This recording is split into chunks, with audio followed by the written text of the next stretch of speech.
Join the coven.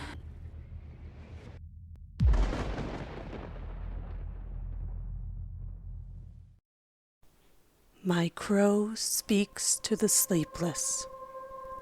A story written by D.L Schindler.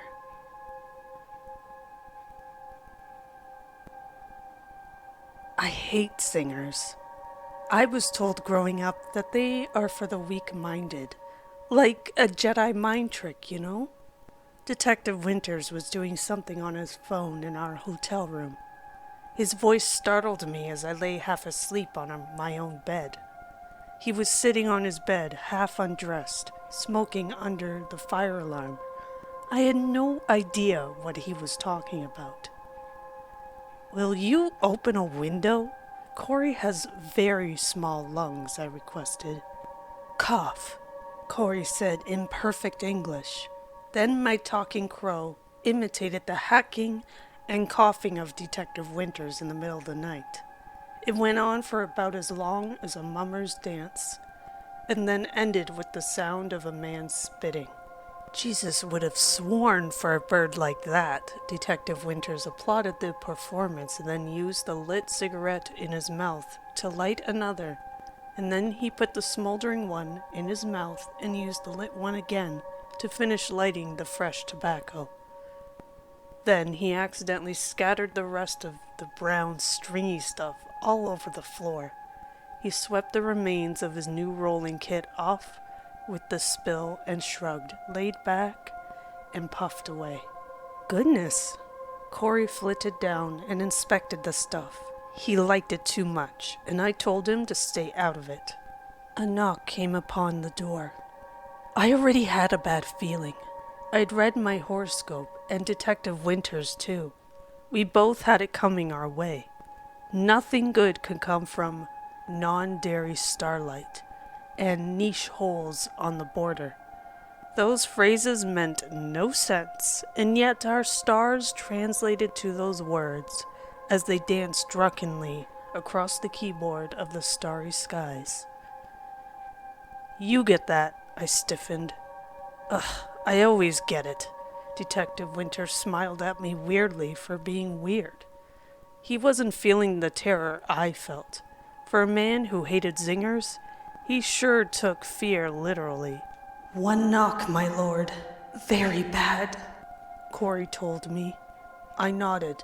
I already knew something was terribly amiss. Just because the armed and half-naked policeman in my bedroom was blundering forward to grip the door handle without regard didn't mean that we were safe. Only terror gripped my heart as my crow went to the bedpost and squawked in alarm. "Must go now." He opened the door, and it was the same maid from before. She was wearing her regular street clothes instead of her uniform. She reminded Detective Winters that he was a policeman. He agreed, and she asked him if, as a policeman, he could help her. He agreed to that too.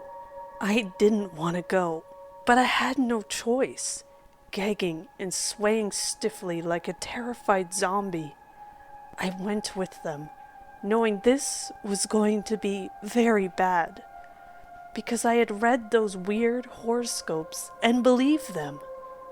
Sweat shot out from my upper lip as I gibbered helplessly in dread.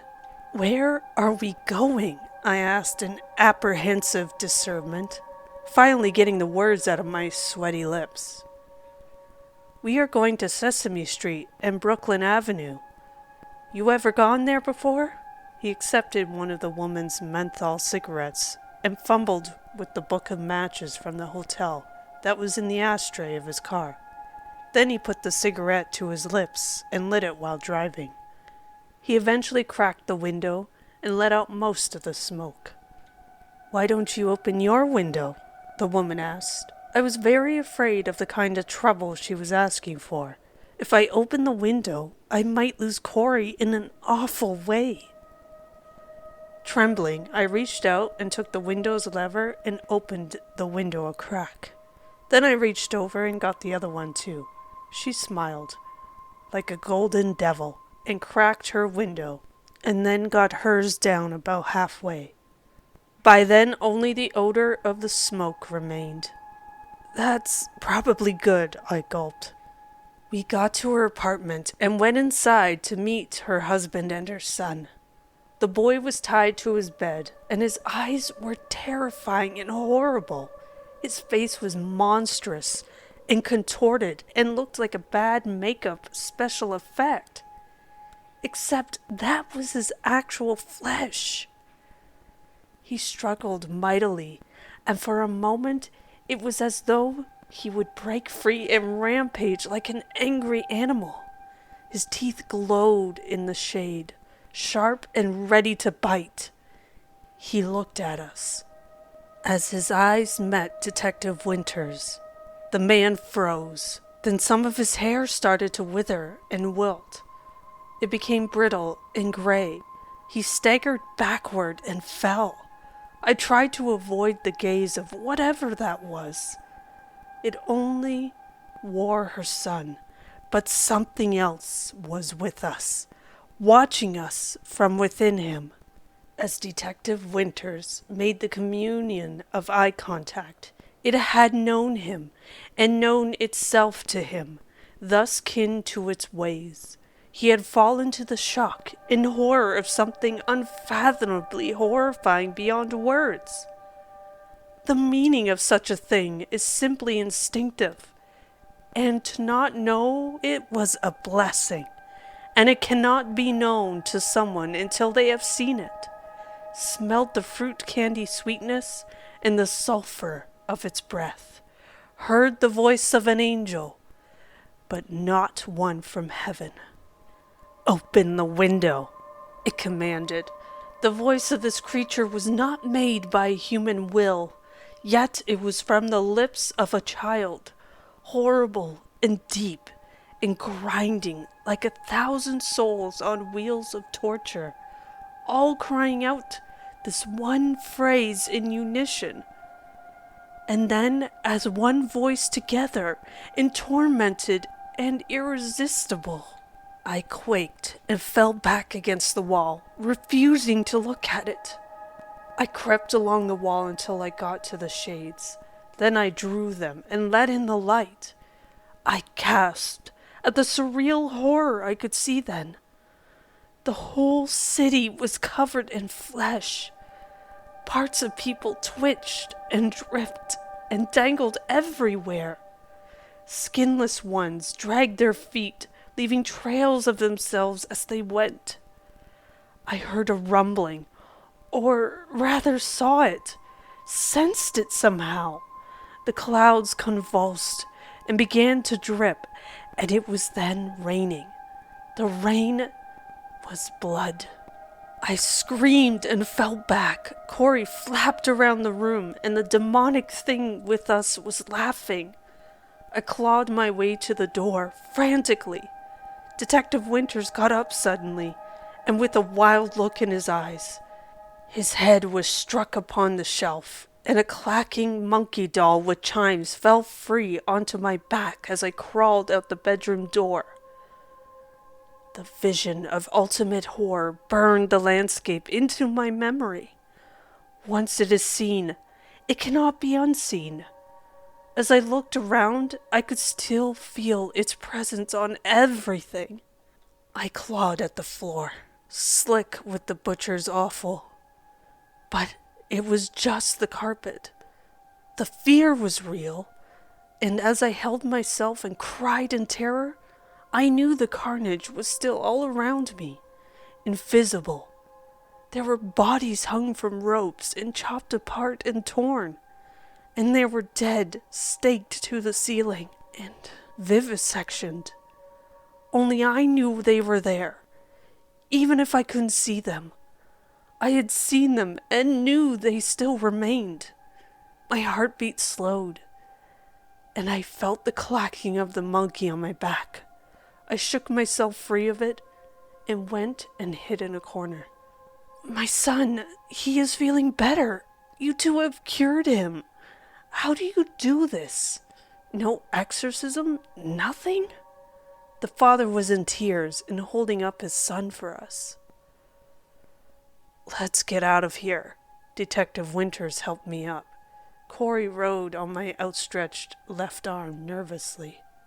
I kept lowering my arm to which he could click his disapproval each time. Detective Winters helped my shocked frame into the car and tossed the toy monkey onto the seat next to me. It had most likely followed us out of the apartment, or else he had carried it. "Certainty is for the weak-minded," I concluded as I stared at its malevolent glass eyes. We got back to the hotel room, and one of us put the monkey on top of the television. "Time to get some sleep," Detective Winters stated. He laid down stiffly, like some kind of rigid corpse. "Must go now." Corey hid behind my head on the pillow and softly called. I watched sleeplessly as the horrible thing sat there on top of the television. I could only speculate that it was the cause of the child's malady, and that removing it had made everything better. I stared at the infinite evil in its dark glass eyes. Suddenly, it started to chime its little chimes, clashing them loudly in the darkness. "Oh God, it's awake!" I yelled and sat up. Corey fluttered around on the bed, flapping frantically. What's happening?" Detective Winters woke to a start. We laid back down, and I started to fall asleep. As my eyes slowly started to close, the absolute terror I had felt since the beginning was starting to subside, just enough to catch my breath. Maybe I would not get left forgotten in the starry skies. Perhaps the wall of sleep had an unlocked door for me to get through safely to the other side. My eyes were fluttering shut, and suddenly the monkey chimed again, evilly and terrifyingly in the dark. "That thing!" I shrieked in gross terror as I woke suddenly. In the darkness, its shape sat there ready to pounce on the sleeper. It was watching our eyes close with its own eyes, always wide, open, and staring, shining in the darkness. The toothy grin of the diabolical creature anticipated this third calamity upon our dying nerves. My sleep brought the image of the mirrored eyes. I stared into a mirror, seeing its marble glass amid the tufted, spiky hair. The monkey in the mirror wanted out, as I dreamed in a delirious fog. My dreams told me of its true nature, in the true world, the one we shared alongside it. The doll was merely where its existence met ours, like a kind of intact vortex, the space between the walls of the whirlpool as it drains into the darkness, gurgling. I was staring too deeply into that darkness, and there it was. I could see its true form there. It clambered up out of the darkness, held back only by the glass of the mirror. Enraged, the monkey glared and snarled at me. It showed its sharp teeth, and then it began hitting the glass. It threw itself against the glass over and over. As the glass fractured and broke, it began the crawl through, shrieking and snarling in terrifying rage. Its flesh was cut to the bone, and it peeled off its own face coming through the broken glass like that. Then it came crawling across the floor to get to me, its hate-filled eyes glimmering over its vicious teeth. Sleep was not a safe place to be. The chime blasted again, clanging loudly and diabolically. I jerked to my feet with a start, the image of the nightmare still clinging to what I thought I was seeing. Except, as I blinked away the nightmare, I could see the dark liquid of its true form writhing back into the shape of the doll. its shadows scattered across the wall like animated flames with no color. The foul smell of sweet and rotting things filled the air. I could hear its growl from the doll, and from all around, and from within my own mind, echoing from the memory of dream. Then, without warning, there was a loud detonation and blinding flash. The doll exploded into thousands of tiny sticks that were painted in red stripes. Detective Winters put his gun back into the holster. Perhaps now we can get some sleep. He had a bent rollie in his mouth, with bits of tobacco sticking out of it in every which way. He managed to get it lit without setting it on fire, and smoked it for a minute before he snuffed it out. I am too afraid to, I yawned.